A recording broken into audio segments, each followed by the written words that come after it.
Hello students, welcome back to the next class. In our previous class we have started a new topic, correlation. So what is a correlation? It is a statistical tool used to measure the relationship between two or more variables. So in the previous class we have studied the definition of correlation and different types of correlation. That is, there are 4 types: positive, negative, linear and non-linear. And the next we have studied about scatter diagram plot. That means how scatter diagram helps in identifying the correlation. And we have seen different types of scatter diagrams. By seeing each diagram, we have made an analysis of the relationship between the two variables. And also we have studied about the Karl-Pearson correlation coefficient. That is R of x comma y. What is the Karl-Pearson correlation coefficient? It is given as R of x comma y, where x and y are two variables, and is given as covariance of x comma y by sigma x into sigma y. So this is the Karl-Pearson correlation coefficient. Today we will see about the different properties of the Karl-Pearson correlation coefficient. So there are 4 properties. The first one is correlation coefficient is numerical value. Correlation coefficient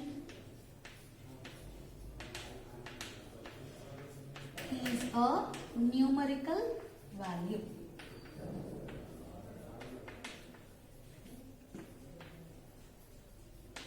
So always whatever the R value you are finding, that will be a numerical value, because we will be finding only for the numerical values. If your data is in numerical form, then only we can find the correlation.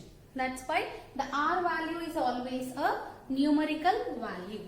The second one is correlation coefficient. The correlation coefficient always lies between -1 and +1. So correlation coefficient lies between -1 and +1. So whatever the value of R of x comma you have, that will be ranging from -1 to +1. So if your answer, always whatever the answer you are finding while doing the problems, by using this property you can check whether you are doing the correct way or not. If your answer goes below this limits, you are doing somewhere wrong. By seeing this you can check your answers also. So by using this property we can study about the strength and direction also.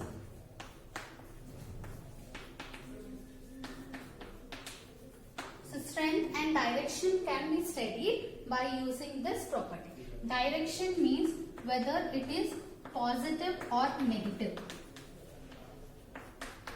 Whether the correlation is positive or negative can be known by this. So if you are getting your R value in the negative value, that is, if your R value lies between -1 to 0 up to 0, less than 0, then it is a negative correlation. So suppose if your R value lies between 0 and +1, then it is a positive correlation. So by using this property, we can see the direction of the correlation. That means we can identify whether it is a positive correlation or negative correlation. So along with the direction, we can also measure the strength, that is the magnitude of the correlation coefficient. If your correlation coefficient is very near to 0, either it is a positive value or negative value. If it is very near to 0, then we have a low correlation or poor correlation. So yesterday we have seen high degree and low degree correlations. So like that, in not only in scatter diagram, by using this method also, that is Karl-Pearson correlation, you can say whether it is a poor relation or a high relation. So poor relationship means value will be near to y. If you have a negative value near to 0, then it is low degree negative correlation. If you have your R value near to 0 and positive, then it is a low degree positive correlation. So similarly, if your value is near to 1, either +1 or -1. If your value is near to -1, it is a highly correlated, highly negatively correlated, since our value is -1. If it is very near to -1, it is high degree negative. If it is very near to +1, then it is a high degree positive correlation. So the second property is this correlation coefficient always lies between -1 and +1, which is used to measure the strength and direction of the correlation coefficient. Now we will see the third property. Third property is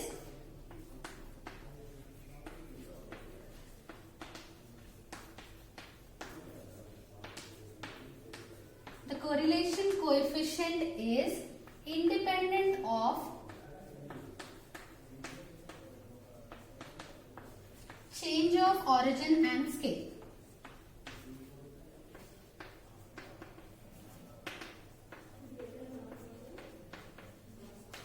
So change of origin and scale means you are shifting your x and y values to the other values, that is by making a changes in the shift of origin and scale. That means the original variables will be x and y. For that the correlation coefficient is given as R of x comma y. If they are independent of scale of change of scale and origin, R of x comma y will be equals to R of u comma v. What is the u value? X minus a by h, and v value is y minus b by k. So here a and b are the shifts in the origin, and h and k are the shifts in the scale. So even if you find R of x comma y, or by shifting it to R of u comma v, the values will be same. So that is the third property. Correlation coefficient is independent of change of origin and scale.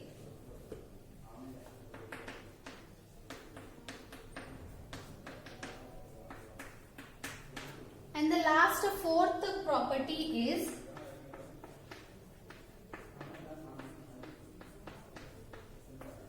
two independent random variables are uncorrelated.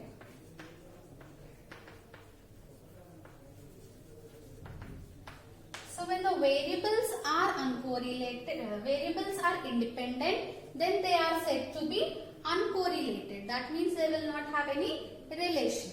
But the converse is not true.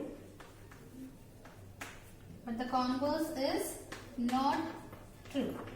So here we are saying that when the variables are independent, there will be a no correlation. That is, they are uncorrelated. But if you observe the reverse, that is, whenever they are uncorrelated, it doesn't mean that they are independent. So converse means if they are uncorrelated, it doesn't mean that they are independent.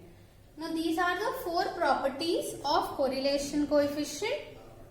For the first one, no need of proof, but the remaining three, we will have proofs for each and every property. Now we will see the proofs for the second one. So what is the second property? Correlation coefficient always lies between -1 and +1. That is, R of x comma y lies between -1 and +1. Now we will prove this theorem. We will prove the statement. What is the correlation coefficient? Formula. First write down the correlation coefficient formula. The correlation coefficient is given as, so write down the formula. R of, it is denoted as R of x comma y, and given as R of x comma y equals to covariance of x comma y by sigma x into sigma y. So substitute covariance and sigma x and sigma y values. So we had two formulas. One is simplified formula, and in the starting yesterday we have written one formula. So now I am using the first one. The covariance formula is 1 by n summation I equals to 1 to n xi minus x bar into yi minus y bar divided by sigma x is under root 1 by n summation I equals to 1 to n xi minus x bar whole square into sigma y value is 1 by n summation I equals to 1 to n yi minus y bar whole square. So this is the r of x comma y value. Now I am assuming that let ai equals to xi minus x bar and bi equals to yi minus y bar. So these are the two assumptions I am making. From this, what will be the value of r of x comma y? R of x comma y equals to 1 by n as it is, summation I equals to 1 to n. I am assuming that xi minus x bar is a. So here I will write ai into yi minus y bar is b. So in that place I will write bi divided by, so this is under root. Root a into root b can be written as under root a into b. So I am writing a combined root for two terms. 1 by n as it is, summation I equals to 1 to n. xi minus x bar is ai. So I will get ai square into second term 1 by n summation I equals to 1 to n. yi minus y bar is bi. So you write bi square. This is r of x comma y value. Now you do squaring on both sides.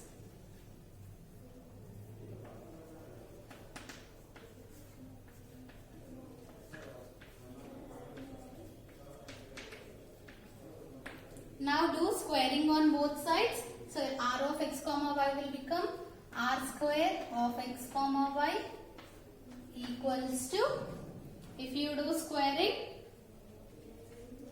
1 by n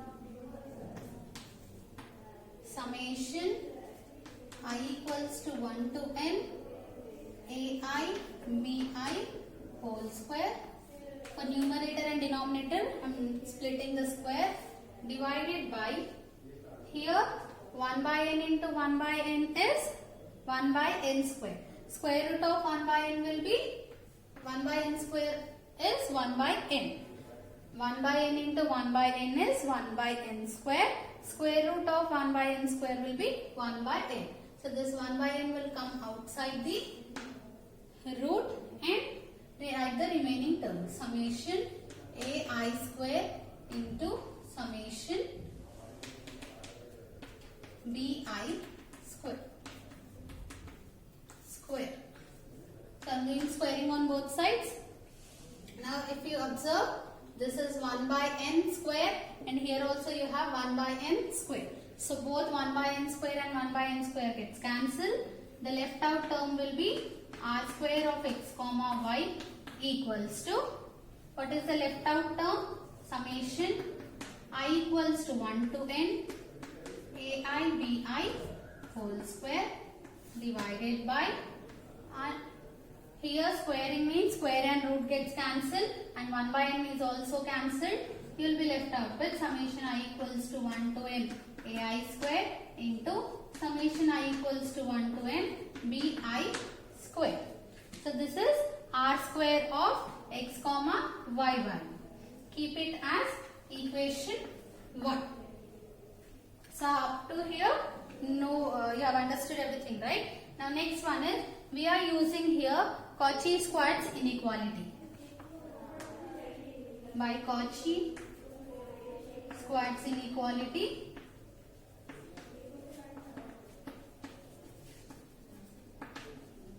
So what is Cauchy-Schwarz inequality? Suppose if you have two variables ai comma bi, then summation I equals to 1 to n ai bi whole square is always less than or equals to their individual squares, that is summation ai square into summation bi square.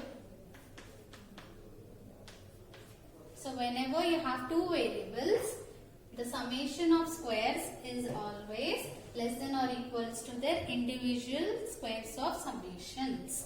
That will be the product of these two values. So by using this property, we are going to prove the first property of correlation coefficient. Now if I am sending these two terms to the left hand side, I will get it as summation I equals to 1 to n ai bi whole square divided by this term I am bringing to the left hand side.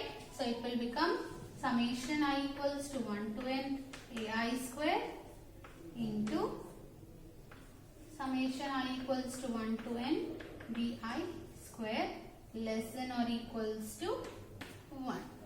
Keep it as equation 2.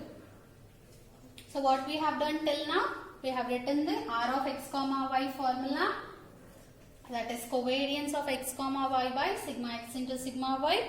Substitute all the covariance sigma x and sigma y values, and we are assuming that ai equals to xi minus x bar and bi equals to yi minus y bar. Then we will do doing squaring on both sides. After that we will get the r of x comma y value. Keep it as equation 1 and use the Cauchy-Schwarz inequality. From that we will get the equation 2.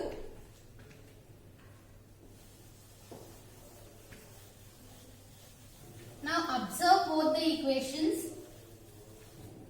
In both the equations you have the same terms, that is summation ai bi whole square divided by summation ai square into summation bi square. So from one and two, as both the terms of one side are equal, we can write it as r square of x comma y is less than or equals to 1. Since these two terms are equal, I can equate these two also. R square x comma y equals to minus 1.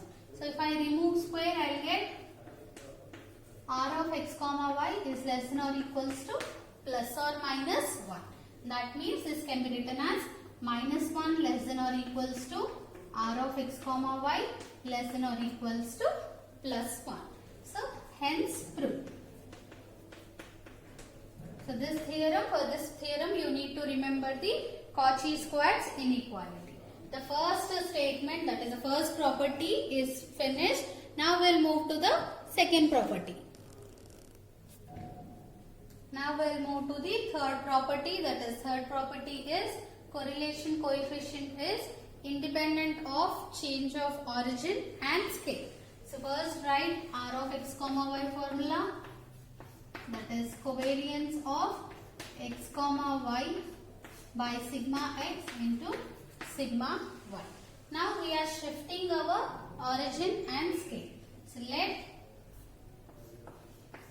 u equals to x minus a by h and v equals to y minus y minus b by k.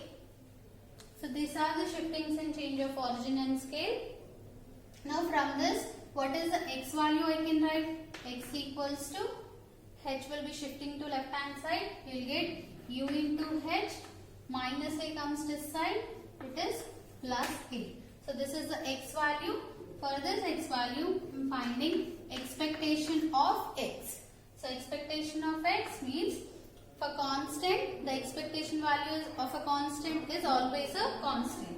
So here h is constant, you will get h into expectation of u plus expectation of a constant, that is a itself. So this is x value and expectation of x value. Now consider x minus expectation of x value. Consider x minus expectation of x value. What is the x value? UH plus A minus expectation of x value, that is minus h into expectation of u minus of plus a is minus a. So from this, if you observe, plus a and minus a gets cancelled. From these two terms you can take out h common. So if you take h common, you will get u minus expectation of u. This is the value of x minus expectation of x. Now you do square for this, so that you will get x minus expectation of x whole square equals to h square into expectation of u minus expectation of u. Sorry, u into expectation of u whole square. Now apply expectation to this again. So expectation of x minus expectation of x whole square equals to h square is a constant. So for constant, expectation is constant itself. So h square into expectation of u minus expectation of u whole square. First, what we are doing? We are writing the u value as x minus a by h. From this value, find out the x value. X value you will get it as UH plus A. For this you find the expectation value, that is h into expectation of u plus A. Then find out x minus expectation of x, because always the covariance value is in terms of expectations we want, that's why we are doing all this. So x minus expectation of x value you find out. For that you do the square and apply the expectation again. And we have the formulas. Always the variance formula in terms of expectations. We have studied in the last year also. Expectation of x square in terms, sigma x square, that is variance formula in terms of expectation, that is x minus expectation of x whole square. So this is a formula for variance, that is variance is denoted with sigma x square. If you observe this term, that is expectation of x minus expectation of x whole square, you have the same term, right? So this value can be written as sigma x square equals to h square into, here also you have the same formula. If you compare, only in place of x you have u. So you can write sigma variances. From this you can write sigma x value as h into sigma u. So these are the values you got when you are considering u equals to x minus a by h. Now we will see v equals to y minus b by k. So now we are assuming that v equals to y minus b by k. So from this, what is the y value I can write? Y equals to k into v plus b. So for this, similar steps. Here what we are doing? Expectation of x. So here we will do expectation of y equals to k into expectation of v plus b. Now we will do y minus expectation of y. So y minus expectation of y means kv plus b minus k into expectation of v minus b. Here also plus b minus b gets cancelled and you will get y minus expectation of y equals to, take k common, you will get v minus expectation of v. So this term, what we are doing in the next step? We are squaring that term. That is, we are squaring and applying the expectation. So expectation of y minus expectation of y whole square equals to k square into expectation of v minus expectation of v whole square. Here also it is in the form of a variance formula, that is sigma y square equals to k square into sigma v square. So which implies sigma y equals to k into sigma v. So first we need to find all these values. So after getting all these values, we will be substituting those values in the covariance formula or R of x formula. So we know that. So what is the covariance formula in terms of expectations? In terms of expectations, covariance of x comma y is given as expectation of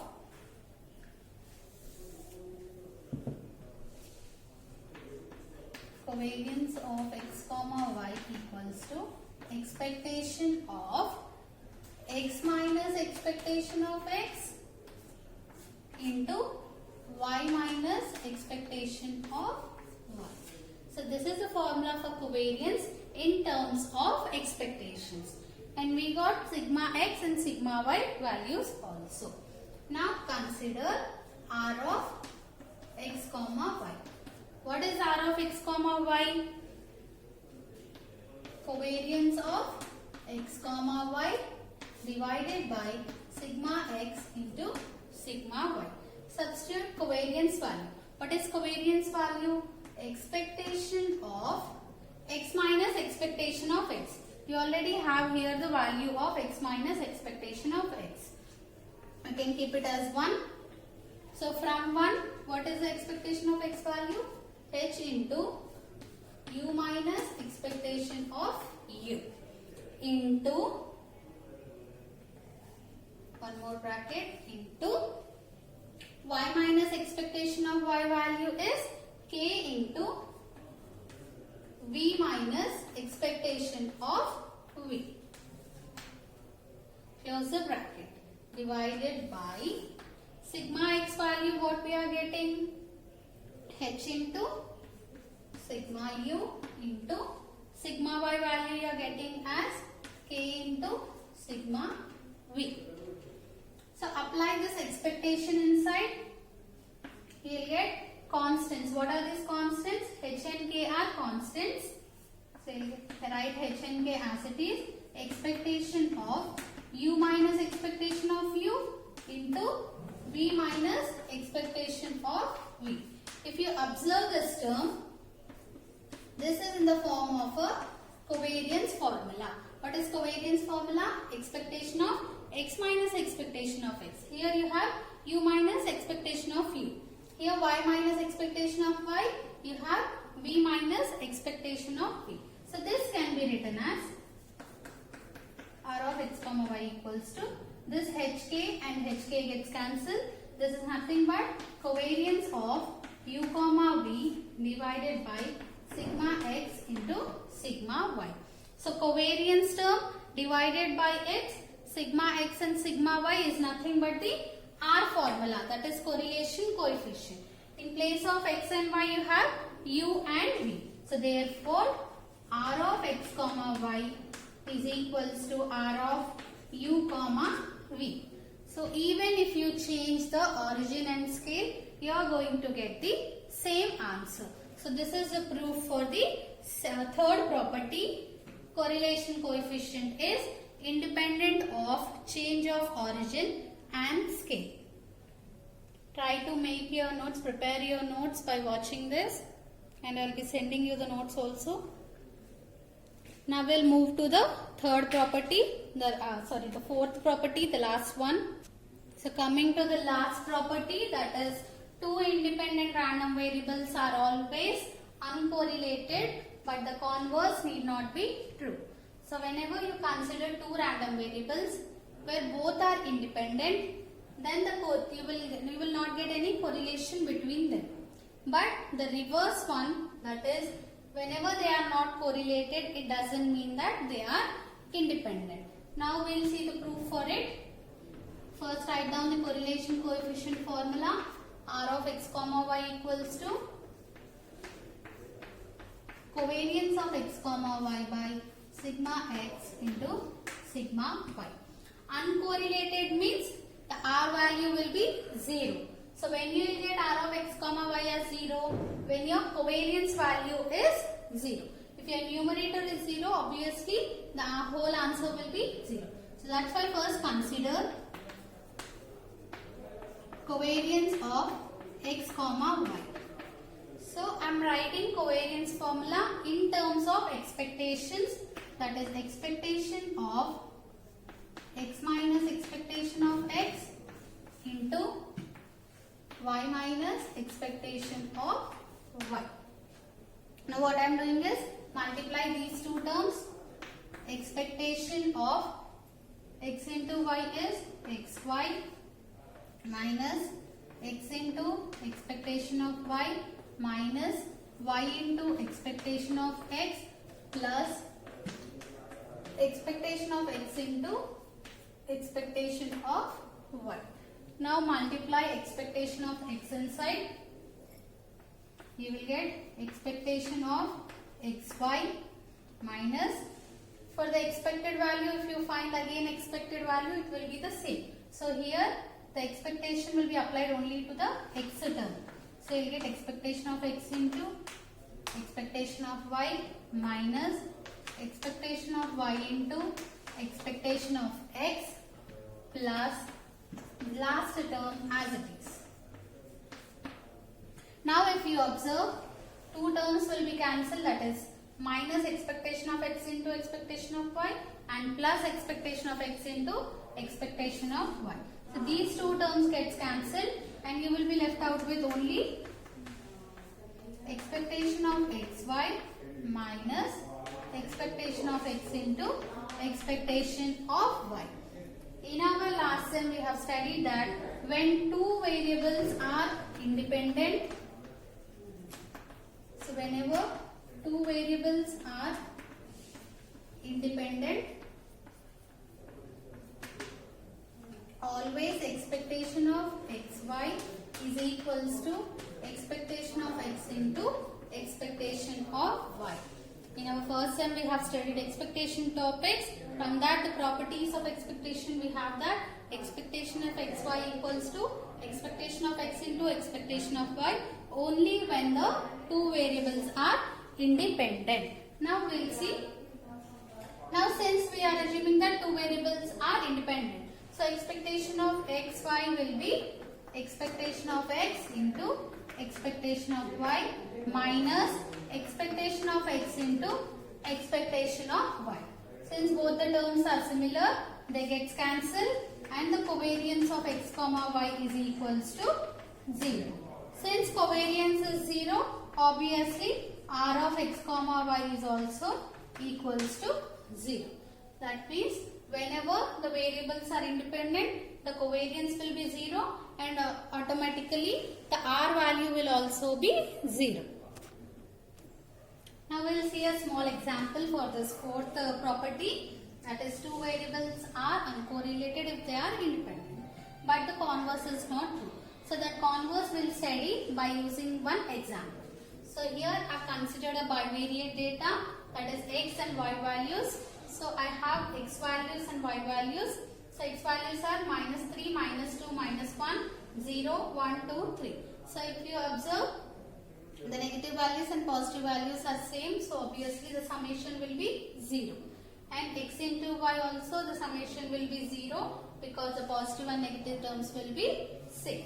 So what is our formula? Covariance of x comma y by sigma x into sigma y. So first I am considering covariance of x comma y. What is the formula? We have used a simplified, we have done a simplification yesterday for covariance, that is 1 by n summation xi yi minus x bar into y bar. So for this value, we are creating a column x into y. So x into y value is 0. You got the summation of xi yi is 0. So this first term will be 0 minus x bar into y bar. So if I consider x bar, that is the mean, 1 by n summation I equals to 1 to n xi. 1 by n is 1 by 7. Summation of xi is 0. So obviously x bar value is also equals to 0. Substitute these two values in covariance. So 0 into 1 by 7 is 0 only, minus 0 into y bar is also 0. So obviously the covariance term will be 0. That means the r of x comma y, the correlation value is also 0. So here they are uncorrelated, but if you observe here, you are getting y values by using the relation y equals to x square.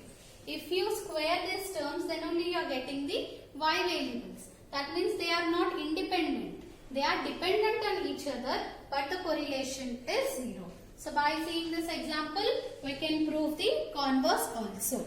So today we have studied about the 4 properties. Out of them, for 3 properties, we will have the proofs. We will meet in the next class.